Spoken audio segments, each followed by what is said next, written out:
Bom, então hoje a gente termina o curso. Vamos provar o teorema de uniformização de Riemann.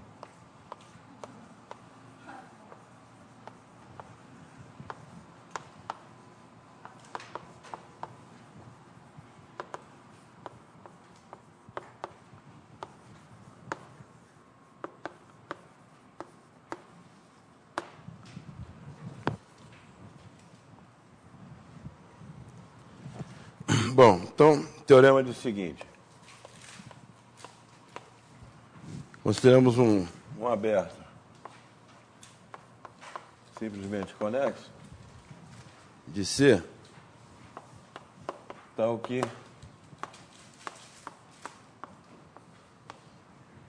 não é o C todo, certo? Então,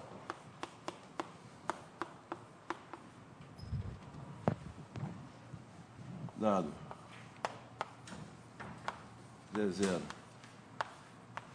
pertencente a U, existe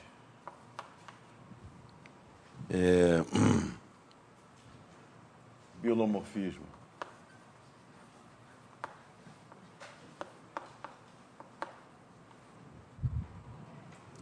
F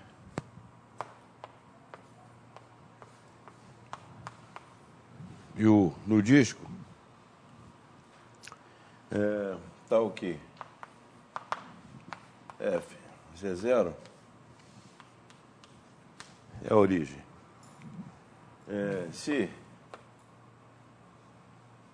bom, além disso, vários, supondo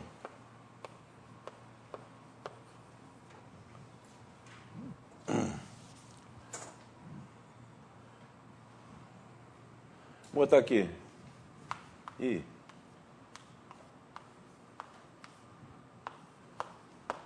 tá certo?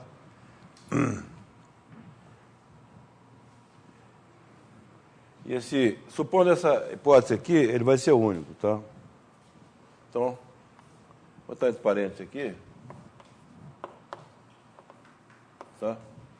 Ok? É o único com essa, supondo essa hipótese aqui. Então, demonstração.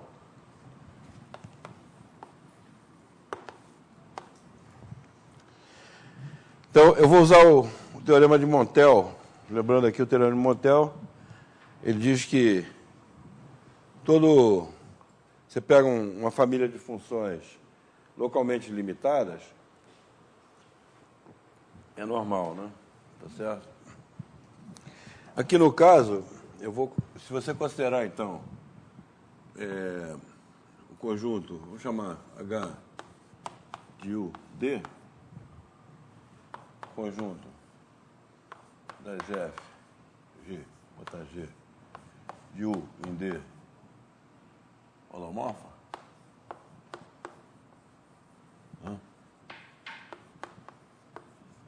então esse conjunto é normal. Quer dizer, normal significa relativamente compacto, né?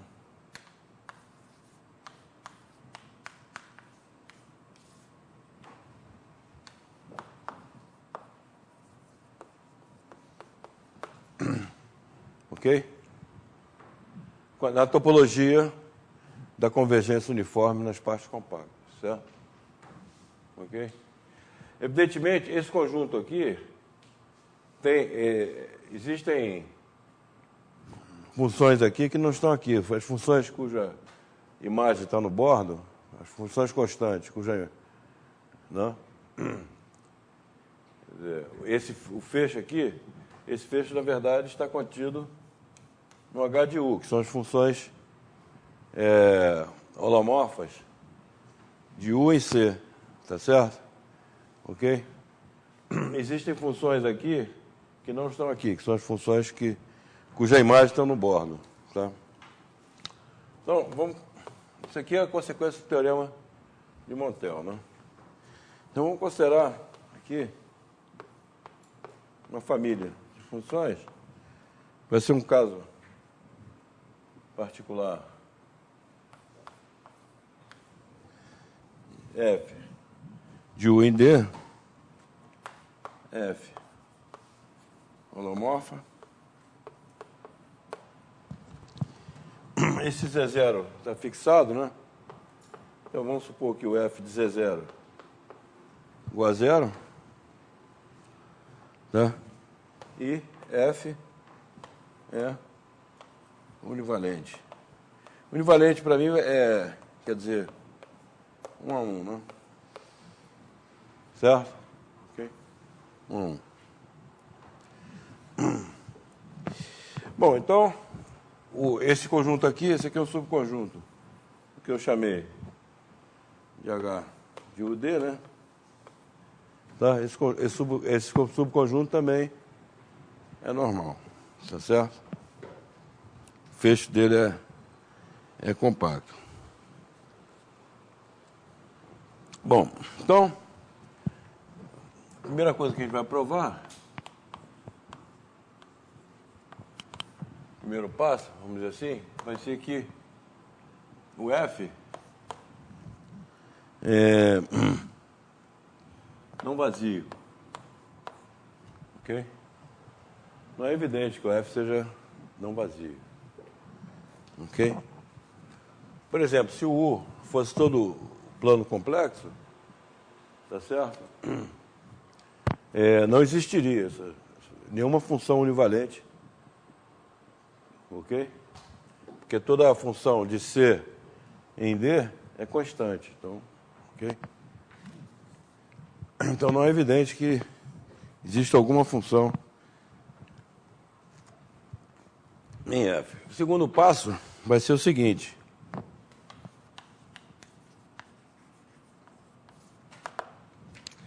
Quer dizer, o fato de F é normal,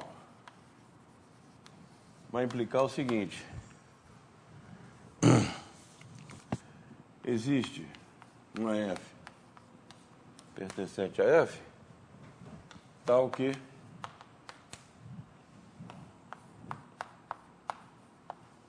derivada de F em Z0, em módulo, é o supremo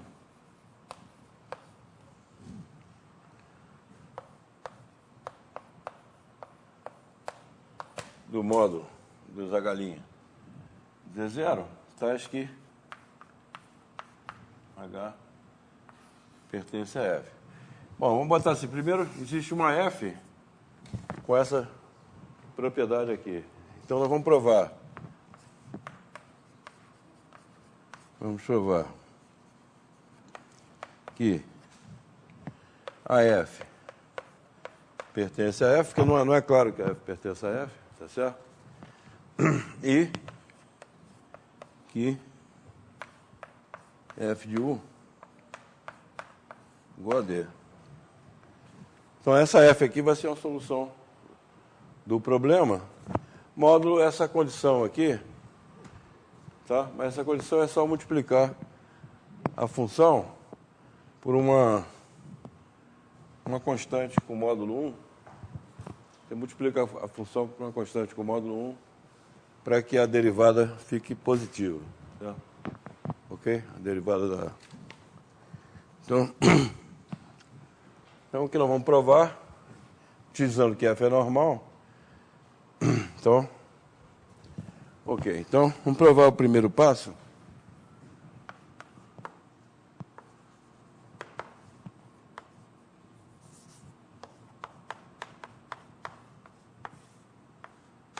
Vamos provar que F é não vazio.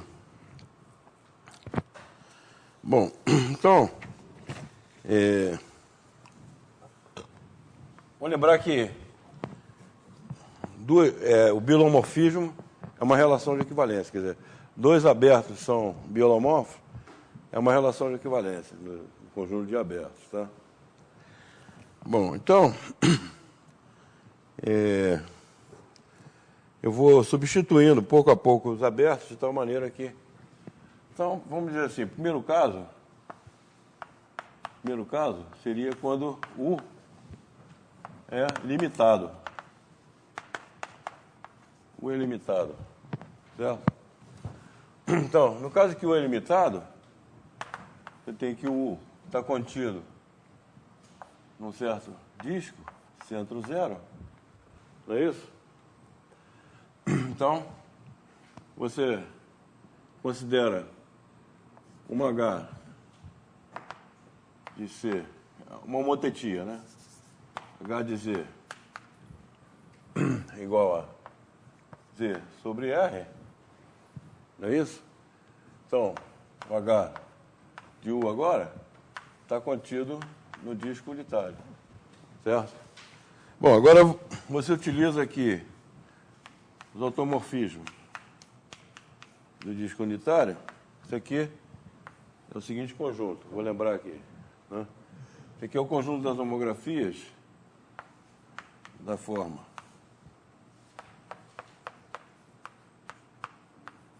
lambda Z menos Z0, aqui o lambda em modo igual a 1 e o Z0 lá no disco unitário, certo? Ok? Então, automorfismo de D é esse conjunto aqui. Eu acho que eu já mencionei, não me lembro se eu provei ou não, mas esse conjunto está provado no livro.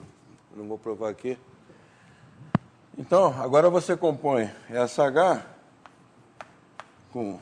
Existe, quer dizer, em particular, esse conjunto de automorfismos, ele é transitivo no disco, quer dizer, qualquer que seja Z1, Z2 pertencente ao disco, existe um φ, um automorfismo do disco, tal que φ de Z1 igual a Z2, né? Tá? Aqui, por exemplo, fica claro que existe um que leva o Z0, esse automorfismo aqui, ele leva o ponto Z0 em 0, tá certo? Z0 em 0. Então, existe um que leva o Z1 em 0, não é isso? Existe um outro, φ1, digamos, φ2, que leva o Z2 em 0, né? Certo? Aí você compõe o φ1, compõe φ2 a menos 1, composta com φ1, vai levar o Z1 e Z2. Então ele é transitivo. Esse grupo de transformações é transitivo. Dados quaisquer pontos, você pode obter um automorfismo que leva esse ponto num outro qualquer, certo? Bom, então, consequência é que eu posso compor com um automorfismo aqui, né, de D, tal que φ, composta com H, do ponto Z0, que eu considerei ali, né, no enunciado, é igual a 0, né? Então, ok? Então, essa φ composta com H vai realizar um elemento do F aqui, certo? Ok? Satisfaz todas as condições aqui. Ok? Tá? É uma composta de, primeiro uma motetia, né? E depois um automorfismo do disco. Tá? Então, o primeiro caso, quando o E é limitado. Agora vamos supor o caso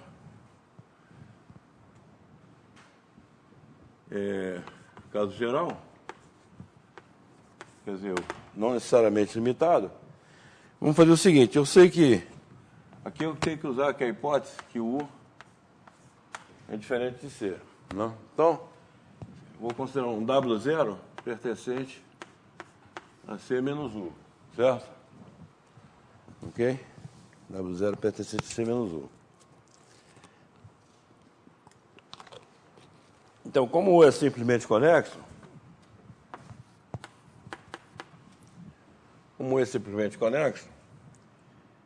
eu posso definir um ramo do logaritmo de W menos W0.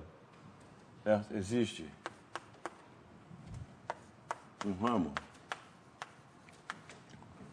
do logaritmo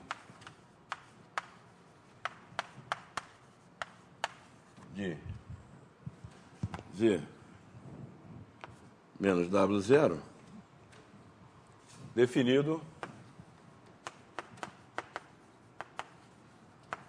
em U, certo? Isso aí vai ser uma primitiva dessa forma aqui, né?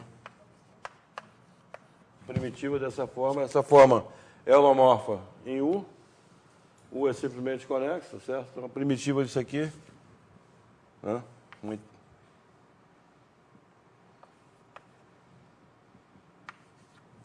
Você pega a primitiva, essa integral aqui significa a integral de qualquer caminho ligando Z0 a Z. Então, vou chamar isso aqui LZ, tá? Ok? Tá? Então, esse ramo do logaritmo aqui fica bem definido. Mas, quer dizer, então, eu digo que o L é univalente. Tá? Quer dizer, LZ1 igual a LZ2, isso aqui implica, você tomando a exponencial em ambos os membros, implica que Z1 igual a Z2, né? Então, uma exponencial de LZ1 é Z1, exponencial de LZ2 igual a Z2. Aqui, evidentemente, o Z1 e Z2 pertencem, se eles pertencem a U, né? Então, ok? Tá. Bom, qualquer ramo do logaritmo é uma função univalente, tá? Então,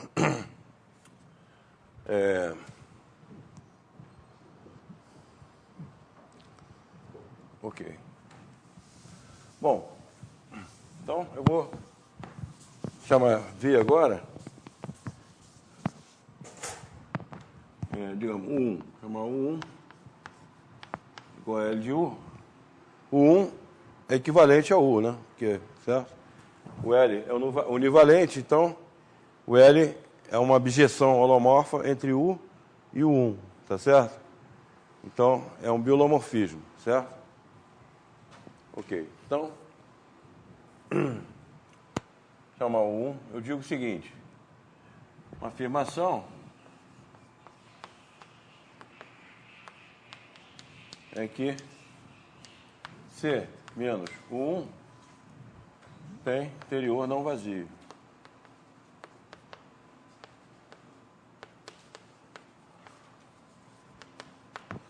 Interior não vazio. Ok? Nem todos conjuntos simplesmente conexos, quando você pega o complemento dele, pode ter interior vazio. Certo? Por exemplo, você pega C menos uma semirreta. Né? C menos uma semirreta. Aí, esse conjunto é simplesmente conexo, mas o complemento dele é semirreto que tem interior vazio. Certo? Ok? Mas aqui, o C menos o 1 tem interior não vazio. Pelo seguinte, porque se W pertence a L de U, certo? Então, W mais 2πi não pertence a L de U. Certo? Concorda? Porque exponencial.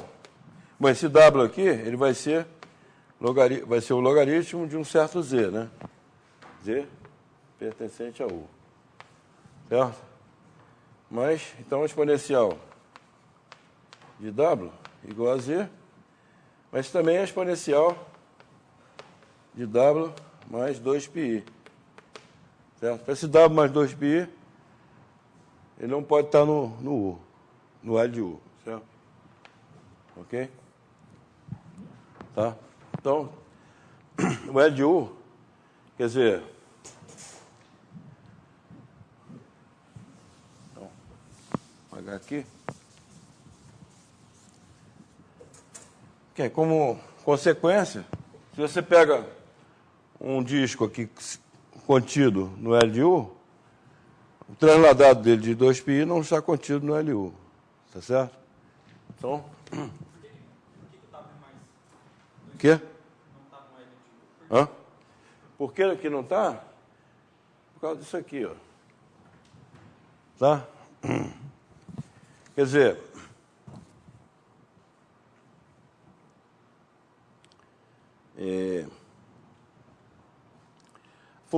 a função L restrita a U, ela é uma bijeção, tá certo? Ok? Então, e a exponencial é a inversa dela. Quer dizer, a exponencial de L de U em U, tá? É a inversa da L, certo? A inversa da L, tá? Então, você não pode ter dois pontos com a mesma imagem, pela exponencial. Certo? Ok. Então, ela, como consequência, o L de U, o comprimento dele tem interior não vazio. Então, seja W0, ou sei lá, W1 pertencente, vamos botar um disco, vamos considerar um disco DR de W1 contido em C menos U1, certo? Ok. E agora, então, vamos considerar uma aplicação H de W, que seria 1 sobre W menos W1. Então, essa aplicação é uma homografia, é isso?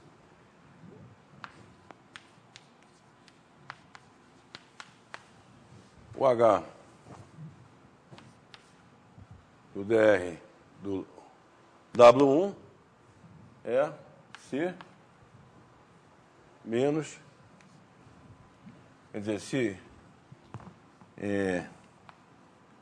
W menos W1 é menor que R, em módulo, então, o módulo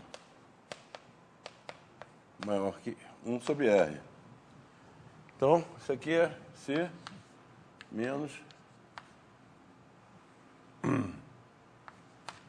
Certo? Concorda? Ok? Só que o C iria ser barra. Hã? Desculpe. C barra, tem razão. Tá certo. C barra menos D. Quer dizer, então, aqui, digamos, fazendo uma imagem aqui, você tem o C barra aqui, que é a esfera, né? Tá certo? Então, agora você está... A imagem desse disco aqui, né? Está contido no complementar desse disco. Vou botar o zero aqui, que é o infinito, né? Então, você tem um disco aqui, que, né? Seria o...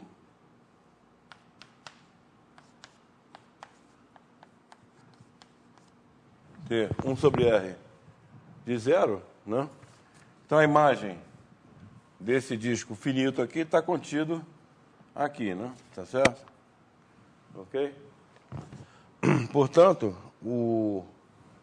isso aí implica que o H de 1 está contido, como H é uma bijeção, então o H de 1 está contido no D 1 sobre R de zero, logo é limitado.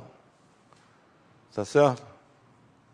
Então esse U2 aqui é limitado agora.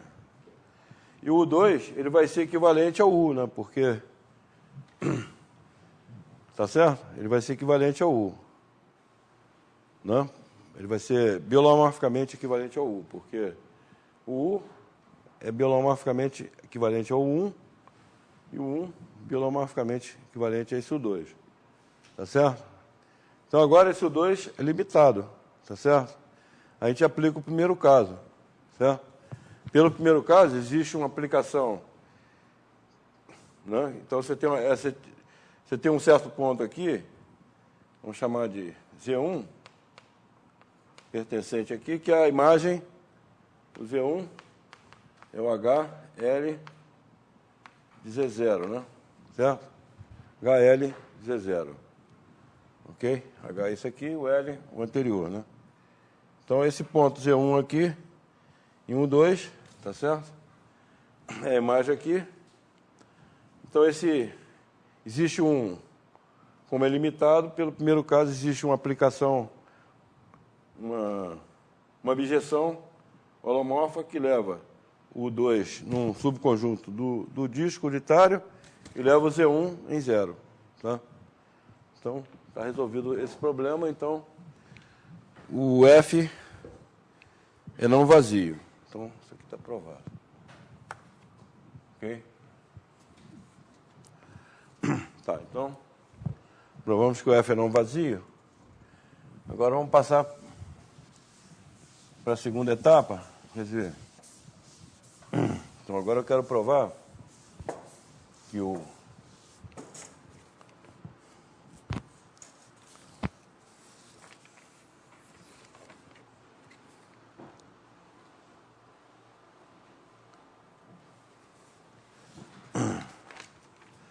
agora eu quero provar, eu vou considerar agora que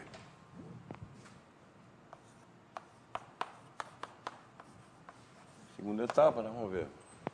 Então vamos considerar, chamar Rho é o supremo, né? A galinha Z0, então acho que H pertence a F. Então, esse número aqui, se eu olhar a aplicação H pertence a F, essa aplicação que associa H à norma de H' Z0, módulo de H' Z0, tá, isso é uma aplicação contínua. Não? Na verdade, você olha isso aqui, H, aplicações definidas, holomorfas, definidas em U, tá? E que levam, né? Que levam o Z0 em 0, não é isso? Não, na verdade nem precisa levar o Z0 em 0. Essa aplicação, ela é contínua, tá certo? Nós já vimos, já provamos isso, certo? Ok? Então, quer dizer, como o F barra é compacto, fecho de F é compacto, implica que existe uma F pertencente ao fecho, tal que módulo de F' de Z0 igual a Rho, tá certo? Essa F aqui, ela pode ser obtida da seguinte maneira. Como isso aqui é o sup disso aqui, então existe uma sequência de funções, né? Existe uma sequência Hn em F, né? Tá? Tal que o Hn' Z0 converge para esse Rho aqui, em módulo, né? Ok? Converge para Rho. Ok? Então, essa sequência, como F é normal, tem uma subsequência convergente, ok? Então, essa subsequência converge para uma F, né? Converge para uma F, e essa F satisfaz essa propriedade aqui, certo? Ok, então, existe uma aplicação que realiza esse sup aqui, certo? Tá. Então, vamos provar que essa F, na verdade, pertence... Então, a afirmação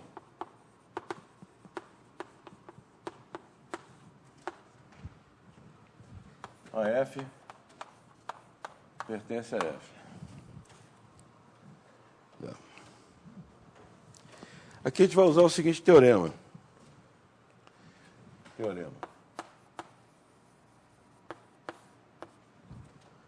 Está enunciado no livro, mas eu vou enunciar aqui e vou dar uma ideia da demonstração. Seja Fn uma sequência de funções univalentes, tá? Em H de U, tá? Ok? E tal que Fn converge uniformemente nas partes compactas por uma F nas partes compactas de U, tá certo? Então,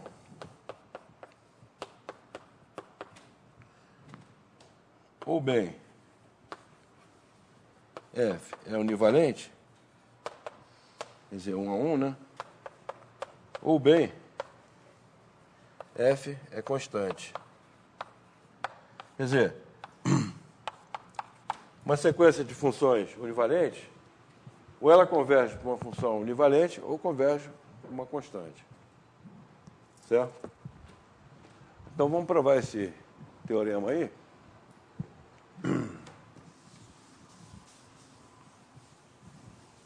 Aproveitar. É um teorema interessante também, que é utilizado. Então vamos supor que, quer dizer, demonstração do teorema anterior, certo? Então, tem aqui, ó, Fn. Então, suponhamos que a F não é constante. Que F não é constante. Ok? Aqui, esse U, basta ele ser conexo, tá? Vamos supor que o U é conexo, apenas conexo, certo? Tá? Eu esqueci de dizer, ali o U... Bom, nós já estamos supondo que ele é simplesmente conexo, então ele é conexo, mas, por definição, simplesmente conexo tem que ser conexo, tá? Mas, aqui, eu não vou usar que o U é simplesmente conexo, certo?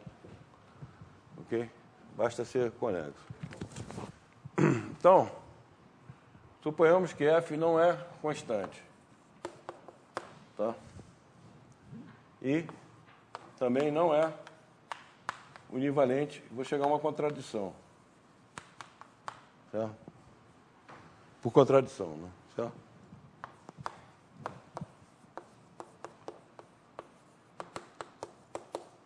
Ok? Então, significa que existe aqui um certo ponto W0, que é a imagem de dois pontos diferentes em U. Certo? Ok? Aqui tem que usar que o U é conexo nessa parte aí, para dizer que a F não é constante, né, na vizinhança de nenhum dos dois pontos, tá? Porque podia acontecer da F,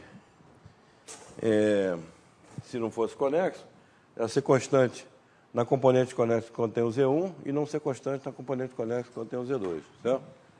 Então, essa F leva Z1 em W0, Z2 em W0, ok? Então, o que acontece? Vamos olhar aqui. Um disco, tá certo? Dois discos contidos em U, tais que o Z1 é a única solução da equação F de Z igual a W0, né? Nesse disco aqui, tá certo? Vamos botar assim, F de Z, W0, interseção DR, Z1, conjunto dos Z, tais que F de Z igual a W0, interseção dr de Z1 é o Z1 e ZJ, né?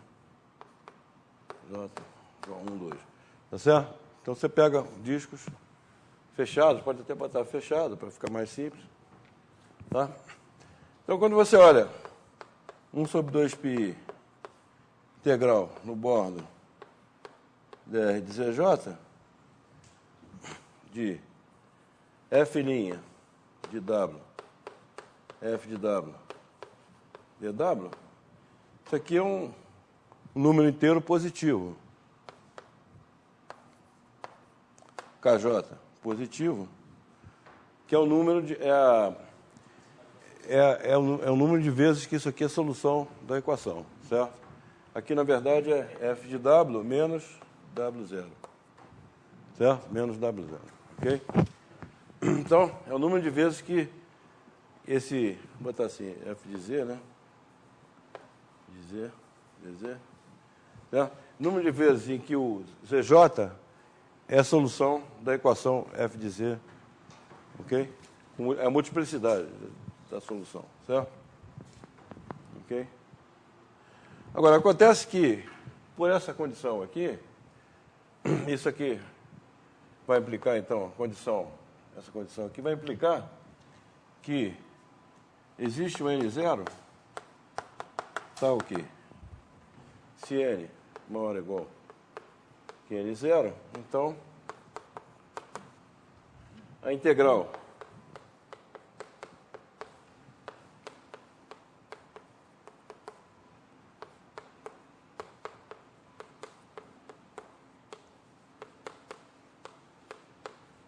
essa integral aqui, para n maior ou igual que N0, é igual a K. Tá certo? Porque essa sequência aqui, ela converge para, uniformemente, no bordo aqui, do disco, ela converge para essa função, essa forma que está aqui, tá certo? Converge uniformemente no bordo. Então, a integral converge, essa sequência de números aqui, converge para esse número aqui. Agora, como isso aqui é sempre um número inteiro, tá certo? Tá? Então, a convergência implica que, a partir de um certo ponto, ele fica constante, tá certo? Ok? Então, isso aqui implica que essa equação aqui tem pelo menos uma solução, K soluções, né, contadas com multiplicidade, dentro desse disco aqui. Então, tem K soluções, K1 soluções aqui, K2 soluções aqui. Então, implica que a função Fn não é univalente, tá certo? Ok? Não é univalente. Tá, então, está provado esse teorema aqui. Evidentemente, pode acontecer da função limite ser constante, tá? Então, esse teorema aqui, ele vai implicar o seguinte, que o teorema, o corolário do teorema, vou botar aqui, é que o fecho do F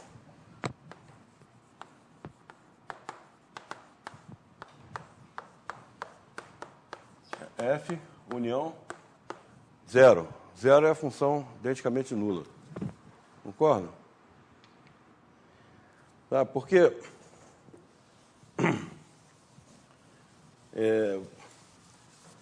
qualquer função no F barra é limite de funções no F. Tá certo? Ok? Agora você pega uma sequência de funções no F que converge para uma certa F, né? Então, supondo que esse aqui está em F, né? Então todas as Fn são univalentes, tá certo? Então a F ou é constante ou é univalente. Agora, o F de Z0, ele é igual a zero, né? Tá certo? O F de Z0 é igual a zero, ok? Então, se for constante, é constante zero. Concorda? Esse F de Z0 é o limite dos Fn Z0, como todos os Fn de Z0 são zero, então a definição... No caso onde ela não é constante, ela vai ser univalente, mas o contradomínio dela não pode aumentar. Como aumentar? Contradomínio? Não, pode aumentar, mas ela está sempre contida em D. Não? O condomínio está sempre contido em D, tá certo? Por hipótese, né? Tá certo? O F, vou lembrar aqui, o F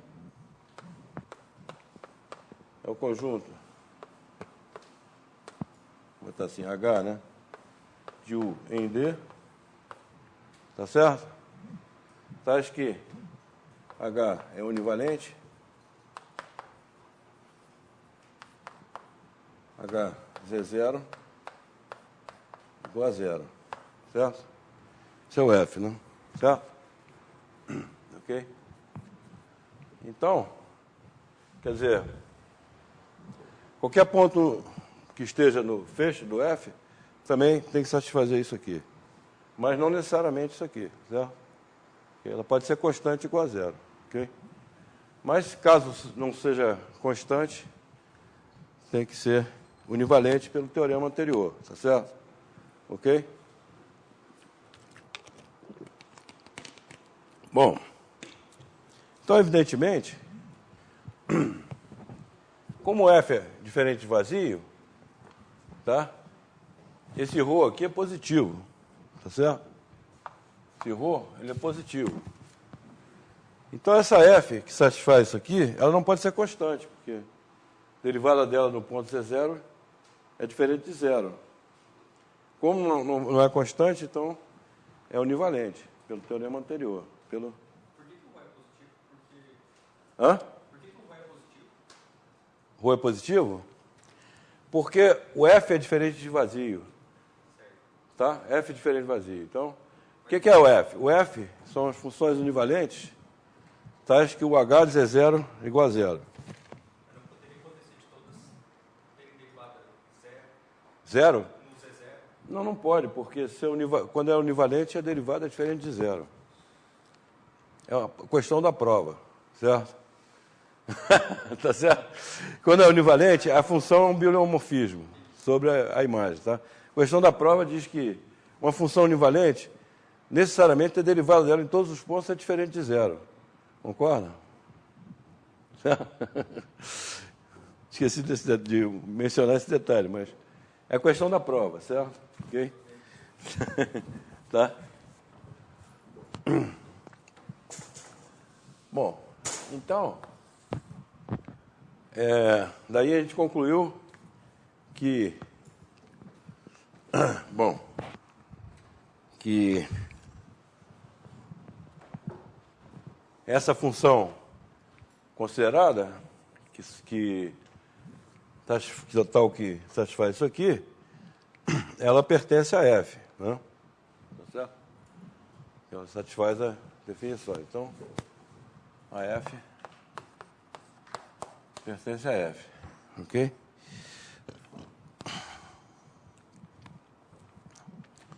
Ok, então, está provado isso aí, essa afirmação. Bom, agora, praticamente só falta provar que a imagem da F é o D todo. Essa é a parte, tá?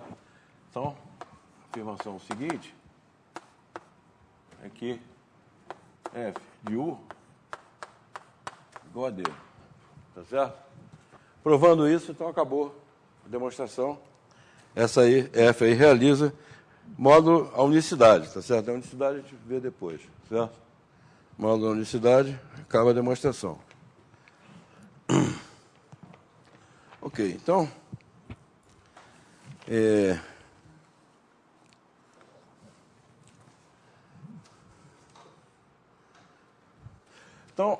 vamos mostrar o seguinte. Vamos provar que o seguinte fato aqui. Se V é um subconjunto de D aberto, simplesmente conexo. Vou supor que zero pertence a V. Mas V diferente de D Então, existe um H de V em D univalente tal que H de 0 é igual a 0 e H' de 0 modo maior que 1. Tá, então vamos provar esse fato aqui. Ok? Supondo que você tem um V. Então, o meu V vai ser, evidentemente, o F de U, né? Tá? Vai ser o F de U. Certo? Então, vamos supor que o V fosse diferente de D. Se fosse diferente de D, existiria um H de V em D univalente, tal que H de 0 igual a 0 e H' de 0 de módulo maior que 1. Então, você considera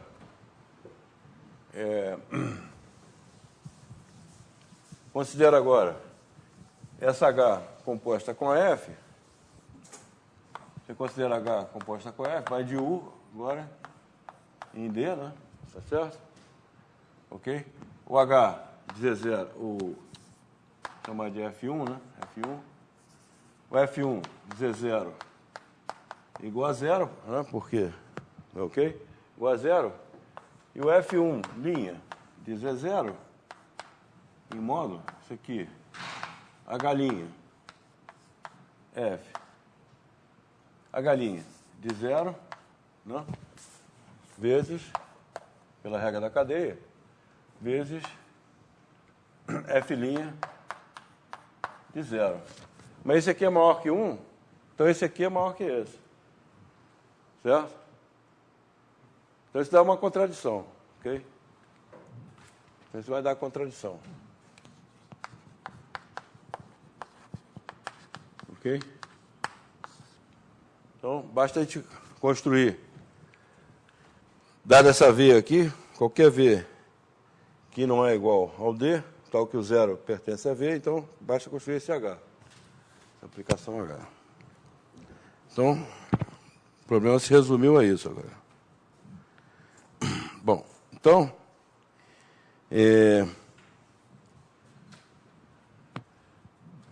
então isso aqui chama de afirmação também. Prova. Vou botar aqui. Prova.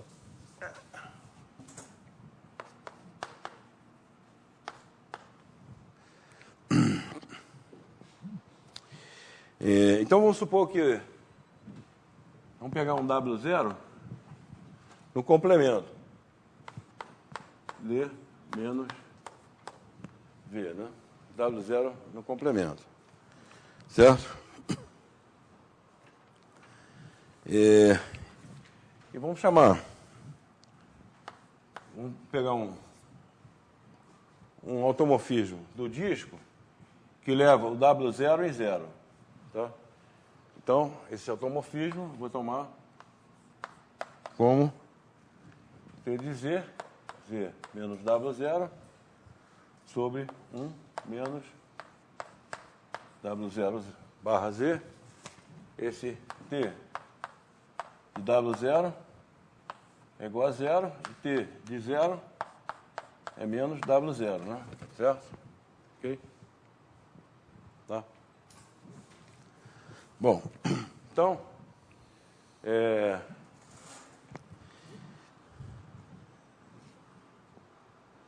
então, vamos chamar V1 agora, é o T de V, que também está contido em D, tá certo?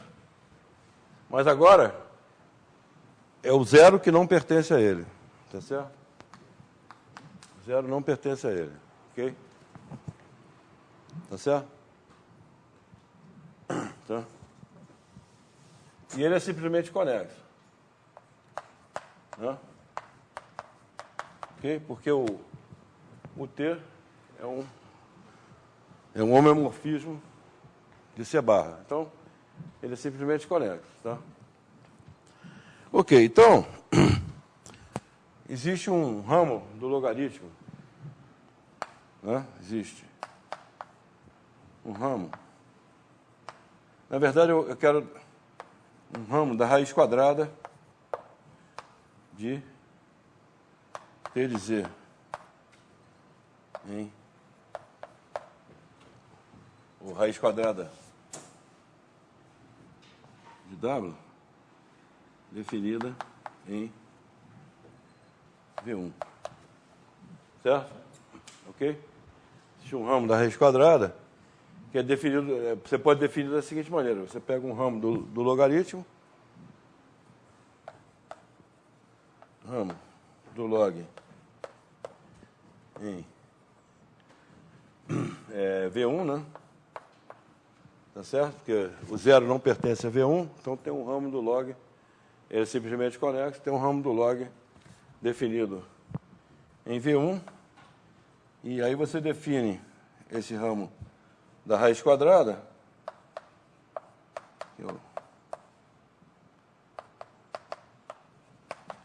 como sendo a exponencial 1/2. Não é isso? Tá. Bom, o importante é que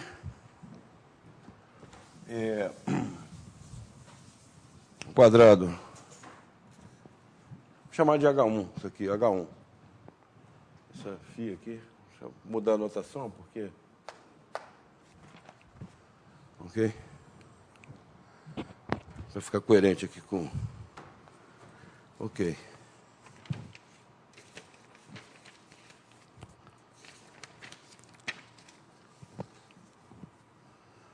Então, tem um ramo da raiz quadrada, quer dizer, H1 quadrado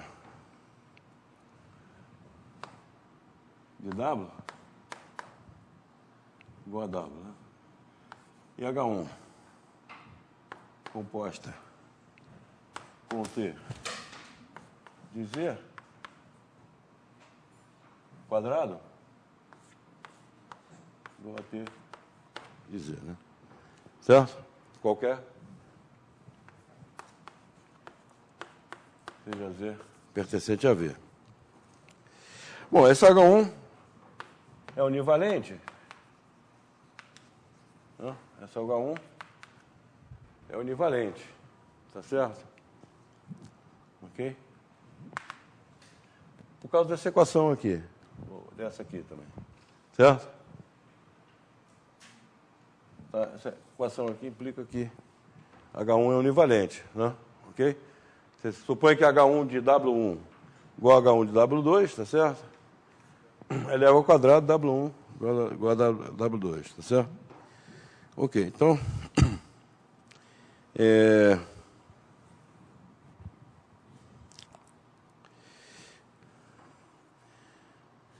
Tá, então... Quer dizer, o H1 T de zero, agora, não? Isso aqui, o T de zero é menos W0, né? Então, isso aqui, ao quadrado, é menos... como é que é? Menos T... desculpa, é T de zero, né? Que é menos W0, não é isso? Menos W0, né? Certo? Ok.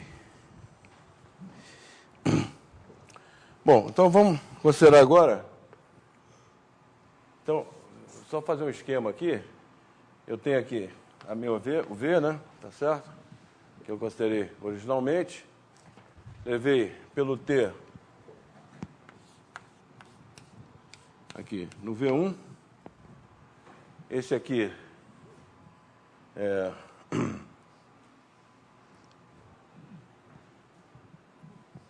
Como é que é mesmo? Esse aqui, o zero, não pertence ao V1, o zero pertence a esse aqui, o W0 não pertence a esse aqui, o zero é a imagem do W0, a imagem do zero aqui é menos W0. Não é isso? Ok? Mas agora eu vou considerar essa composta aqui, certo? E vai para um certo P2, né? Tá certo? E aqui eu vou ainda compor com uma S. Vai para um V3 aqui. Certo? Essa S vai ser um automorfismo do disco que leva o H1 de menos W0, que é igual a H1 de 0. Né? Vou chamar isso aqui de W1, certo? Então, esse W1 pertence aqui, não é isso? Tá certo? Tá? Pertence ao V2. Esse S vai levar o W1 em 0, certo? E vai ser o automorfismo do disco. O V2 é subconjunto do disco. Hã? O V2 é subconjunto do disco. O V2, o que tem? É subconjunto do disco. O V2 é a subconjunto do disco, né? Porque... esqueci de provar isso, mas é fácil de ver, porque o H1, ele bom, já vimos que ele é injetor, né? Injetivo. Então, é por causa dessa equação aqui, tá certo? O V1 está contido no disco, né? Tá? Porque o T é o automorfismo do disco. Ok? Então, se você pega o H1 de W, módulo de H1 de W, ao quadrado, isso aqui, você pode passar o quadrado para dentro do módulo. Então, isso aqui é W, módulo de W. Né? Mas o W está em V1, está contido em D. Né? Ok? Então, o H1 leva uma coisa que está contida no disco também. Certo? Agora, eu vou considerar um automorfismo do disco. Aqui. Esse S aqui vai ser o automorfismo do disco que leva o W1 em 0. Certo? Então, o S...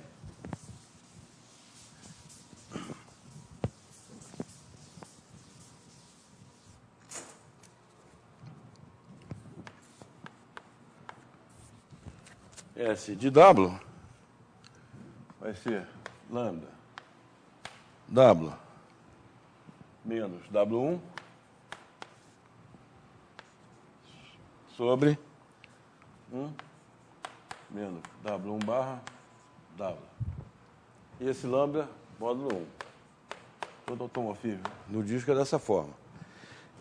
Ele vai levar o W1 em 0. Quer dizer, agora é porque eu quero isso aqui, ó. Certo? Quero que o H de 0 seja 0. Então, o meu H, ele vai ser essa composta aqui, certo? Ok? Vai levar o 0. Esse aqui leva o 0 no menos W0. Esse aqui leva o menos W0 em W1. E esse aqui leva o W1 em 0. Ok? Então, o meu H vai ser essa composta, certo? Ok? Quer dizer, aqui no meio, fui obrigado a tirar o 0 do domínio para fazer a raiz quadrada, entendeu? Tá certo? Aí que eu fiz a raiz quadrada no H1, tá? Aí quando eu fiz a raiz quadrada, eu continuei aqui, certo? Ok? Uma coisa intermediária para poder... Tá, então, meu H final vai ser o quê? Vai ser o S... composto com H1, composto com o T, né? Certo? Ok? E o H de 0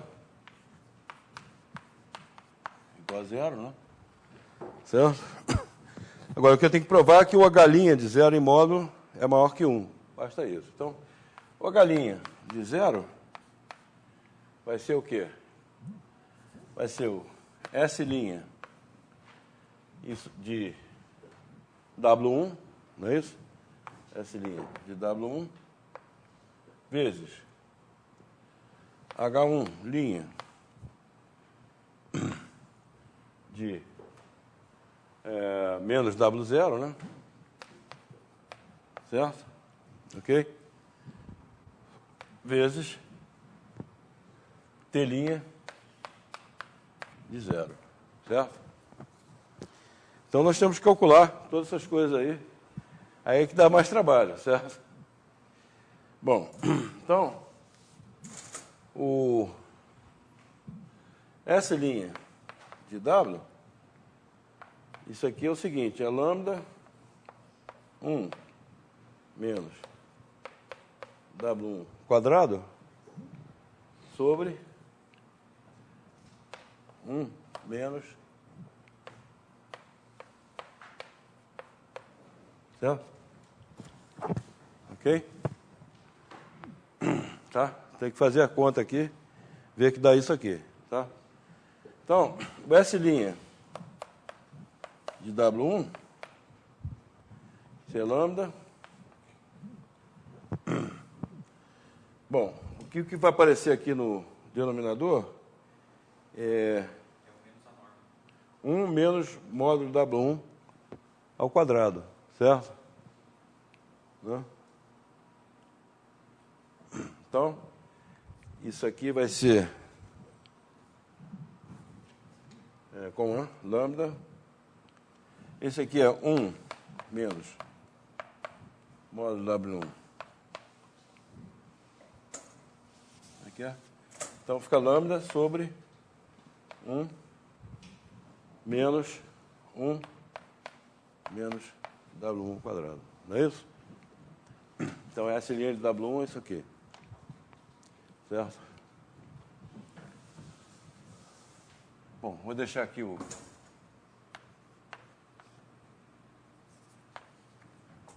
Quer dizer, o T' de Z... T' de Z é 1 menos W0 ao quadrado sobre 1 menos... É isso aí, tá? Isso é o T' de Z. Certo? Agora, então, T' de 0, que eu quero T' de 0, né? Certo? Não é isso? T' de 0 é 1 menos W0 ao quadrado. Certo?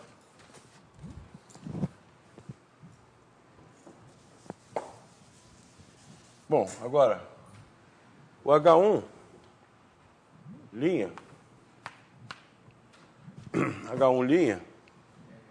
quer dizer, você tem que, o H1 quadrado é a identidade, né? Certo? Hã? Ali no T' de 0 é 1 sobre... T' de 0 faz Z igual a 0 aqui, dá 1. Tá? Ok?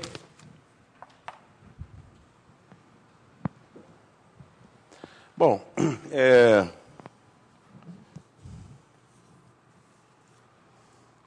agora eu tenho o H1,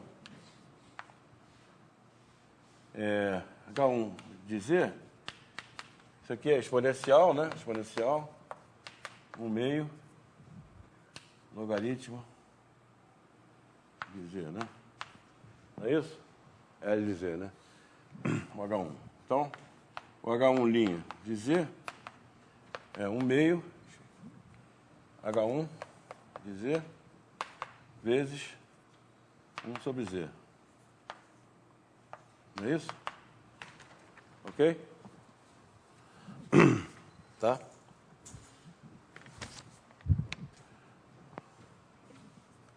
Ok, então, o que eu quero é o H1' de quê? Cadê? Já esqueci.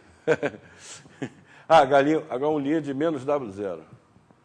Então, H1' de menos W0 é 1 meio de H1 de menos W0 vezes menos 1 meio sobre W0 aqui, certo? Ok? Agora, H1 de menos W0 é o W1. Então, menos 1 meio W1 sobre W0. Ok? Vou passar para lá. Vou voltar aqui para...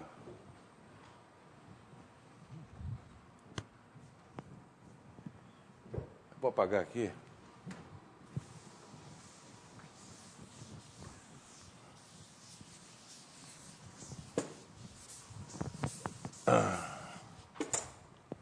Bom, então, quer dizer, na verdade o que eu quero é o módulo de H' de 0. Aquele lambda ali não vai interferir muito, porque o módulo dele é 1, né? Então, e o W1 tem módulo menor que 1, então isso aqui é positivo, né? Então vai ficar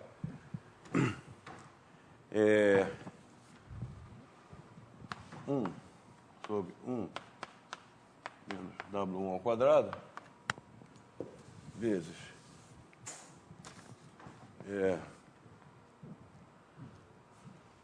1 meio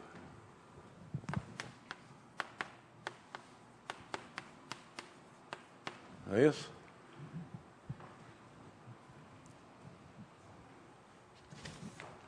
Vezes 1 menos W0 ao quadrado, né? 1 menos W0 ao quadrado. Certo?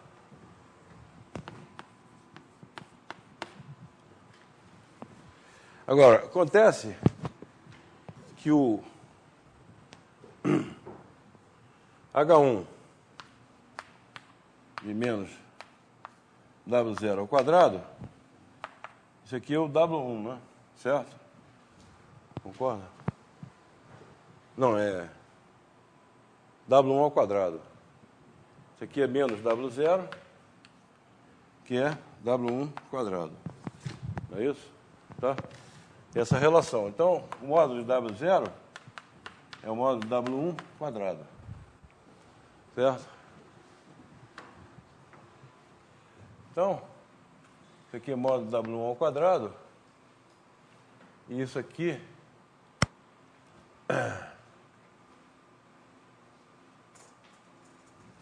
como é que é? É 1 menos W0 aqui. Certo? Ok?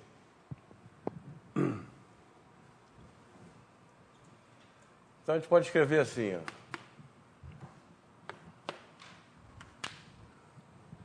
Esse aqui fica 1 menos módulo W0, 1 mais módulo W0. Simplifica 1 mais módulo W0 em cima. 2 aqui. Sobre W1. W1 é raiz módulo W0. Certo? Ok? Então, isso aqui é que a média aritmética é maior que a média geométrica. Certo? Ok? Tá? Tá certo? Deve ser maior que 1. Certo? Ok? Tá? Então,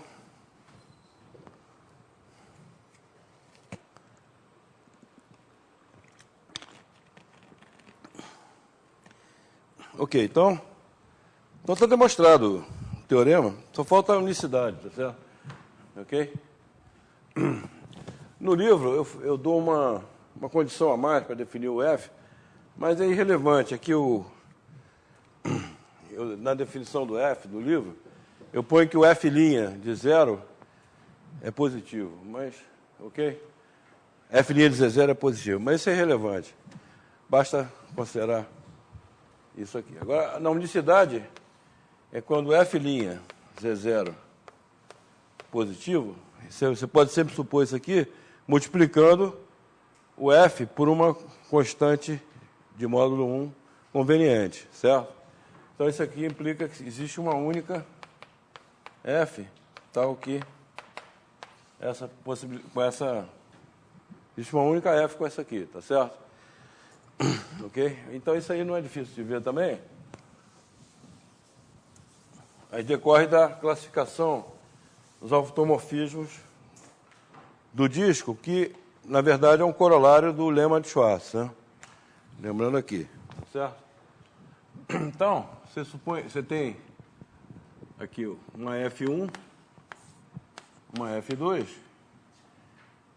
que leva Z0 no 0, ok? Aqui está o U, né? Está o D, U, vou botar assim, U, Z0, U, Z0, D, 0. Tem duas que realizam essa coisa aqui. Então, são biolomorfismos, tá? Então, você pode fazer a composta. Composta, mas vamos fazer nesse sentido aqui, ó. F1 composta com F2 a menos 1.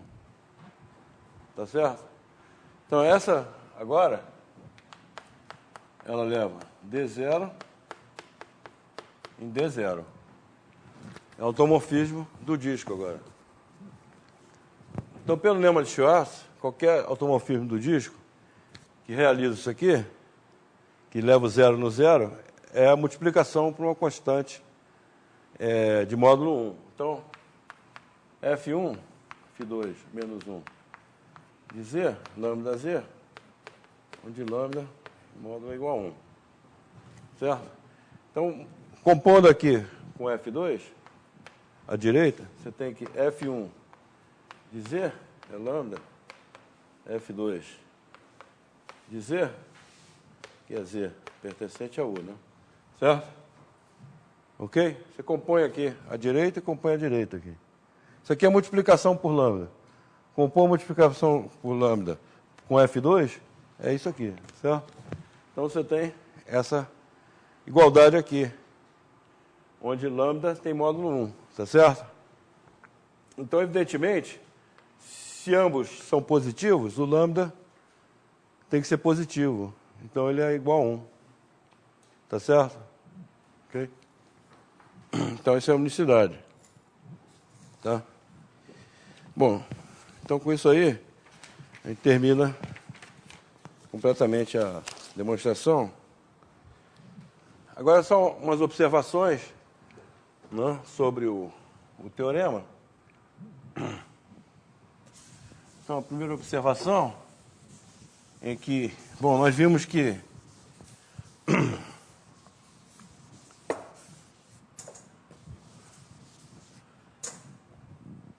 tem aquele F, né, contido no H de UD, né?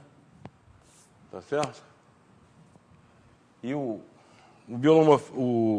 biolomorfismo, que leva o Z0 em 0, é tal que maximiza o módulo de F' de Z0, né? Mas aqui a gente pode considerar também, nesse conjunto aqui, o rotil, que é o supremo, H', Z0.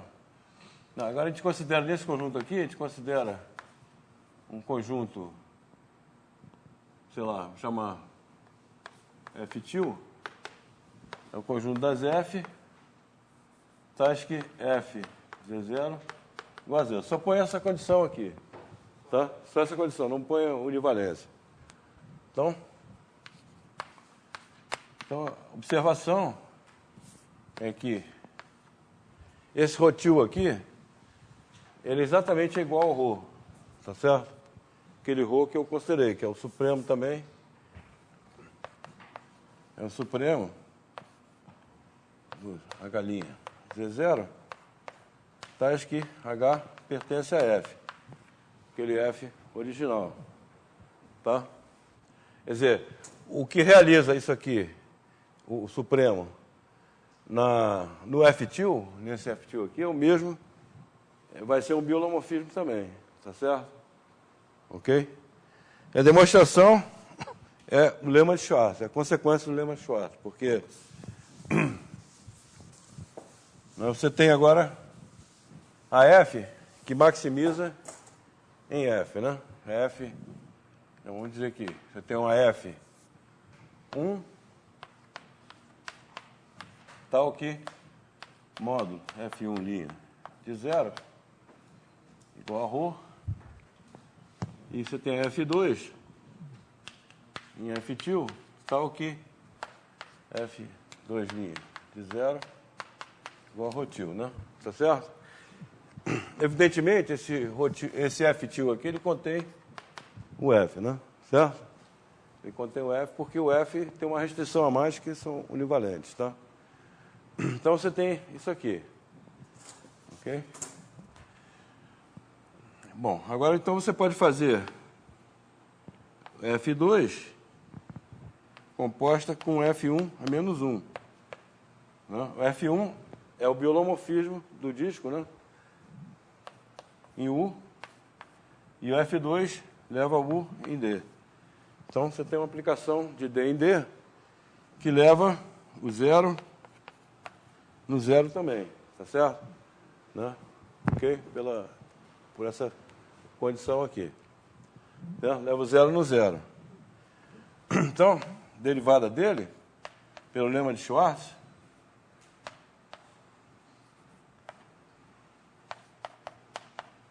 lema de Schwartz, isso aqui, menor ou igual a 1, e é igual a 1 se somente se essa aplicação é é uma multiplicação por uma constante. O lema de Schwartz diz isso, né? Certo? Então, agora acontece que isso aqui é F2' de Z0 dividido por F1' de Z0. Tá? Ok? Então, esse aqui, em módulo, é menor ou igual que esse aqui. Porque esse aqui é menor ou igual que 1 pelo lema de Schwartz. E vai ser igual a esse aqui, vai ser igual a 1 se somente se o F2 também é um biolomorfismo. Tá? Ok? Professor, por que essa função existe? Quê? Por que essa função existe? Esse F, persistente F2? F1 e F2. Ah, não, porque é pelo teorema de Montel, que realiza, né, o Supremo, né? Certo?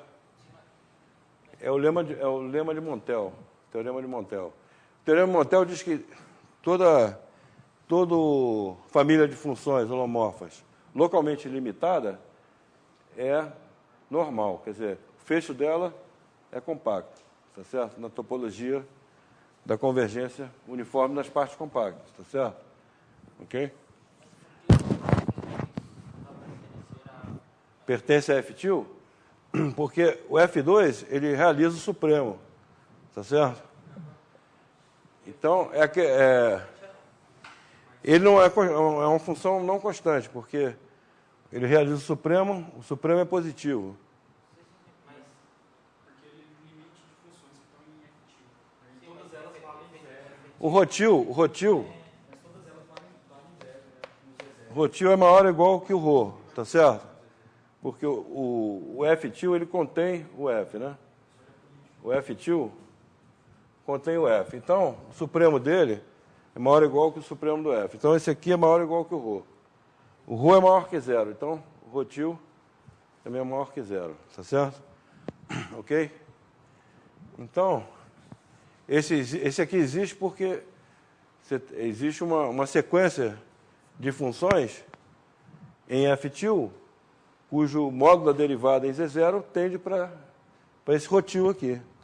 Aí você pega uma subsequência convergente, que existe pelo teorema de Montel, certo?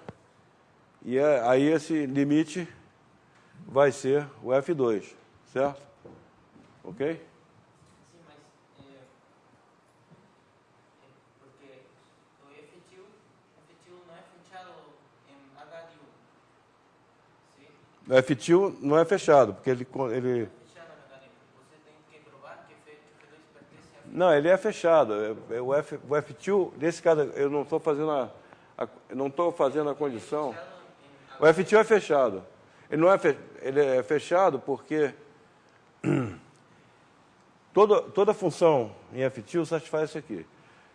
F de Z0 igual a zero. Se você pega uma função limite, também satisfaz isso aqui. Sim, não.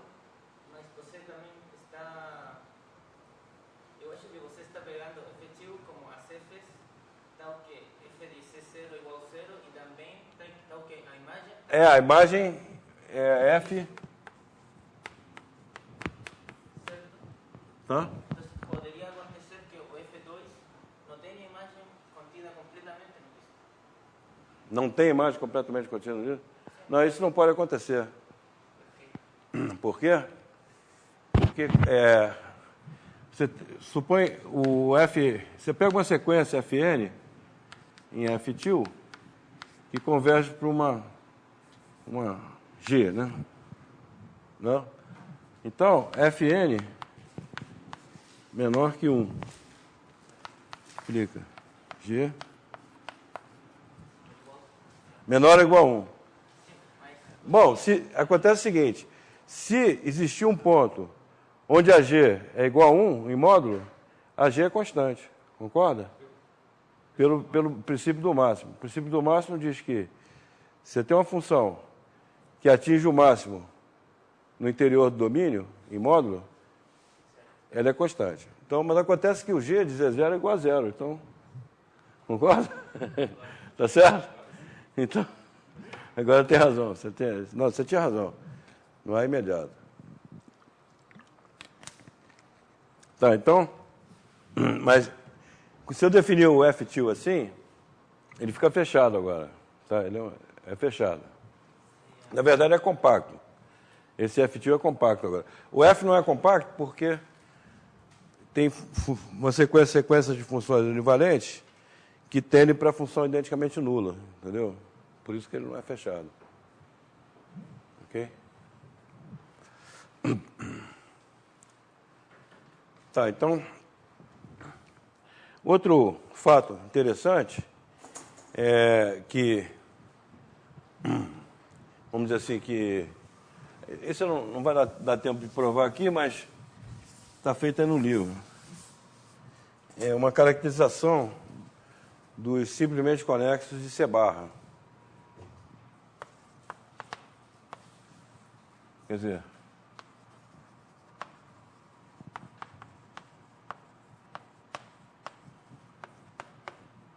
módulo biolomorfismo, né? Certo?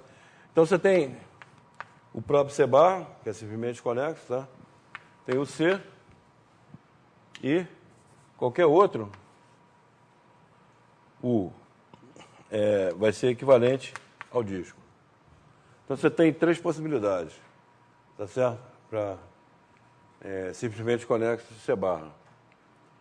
Tá? Isso está feito no livro. Agora, outro teorema interessante.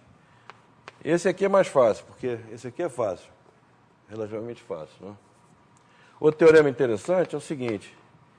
Se U é contido em C-barra, U é simplesmente conexo, se somente se C-barra menos U é conexo. Esse é mais interessante. Não é óbvio. Ok? Não é óbvio. Principalmente nessa direção aqui. Tá?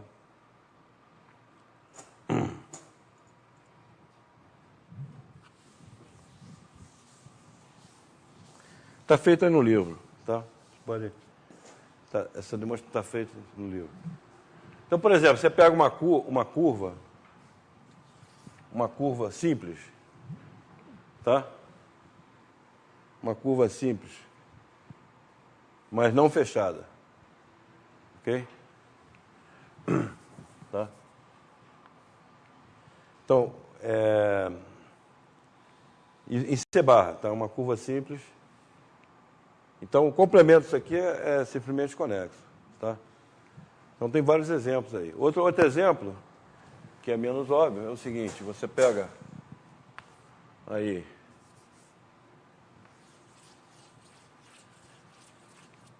você pega o gráfico da função seno de 1 sobre x aqui. Seno de 1 sobre x, tá? Esse é o gráfico da função seno de 1 sobre x. E pega aqui no eixo dos y, pega o intervalo menos 1, 1. Tá? Então, o complemento... Bom, evidentemente, isso aqui vai ter um ponto lá no infinito. Vai ter um ponto no infinito, né? Um ponto no infinito. Quando você pega o complemento disso aqui em C barra, dá um conjunto simplesmente conexo. Tá certo? Ok? Esse é um conjunto conexo. Tem vários exemplos aí, tá? Que não são tão óbvios. Tem outra, só para terminar agora, outro problema interessante que tem sobre esses chama-se representação conforme, essa teoria é representação conforme. Então, outro problema interessante é quando é que o biolomorfismo que você tem se estende para o bordo, tá certo? Com o homeomorfismo. Tá? Você tem o U, né? E tem aqui o biolomorfismo no disco, né? Tá? E qualquer dois deles diferem por uma... Você pega um F1 e F2, quando você pega a composta, né? Diferem por um automorfismo do disco, tá? Ok? Mas então você pega um biolomorfismo fixo e a pergunta é quando é que se estende para o bordo de U? Aplicação se estende para o bordo de U. De maneira contínua, vamos dizer assim. Tá certo? Então, existem vários teoremas. Tem o teorema de Cario-Teodori, por exemplo, que diz que se o U... Você pega uma curva simples, contínua, tem o teorema de Schonfeld, que diz que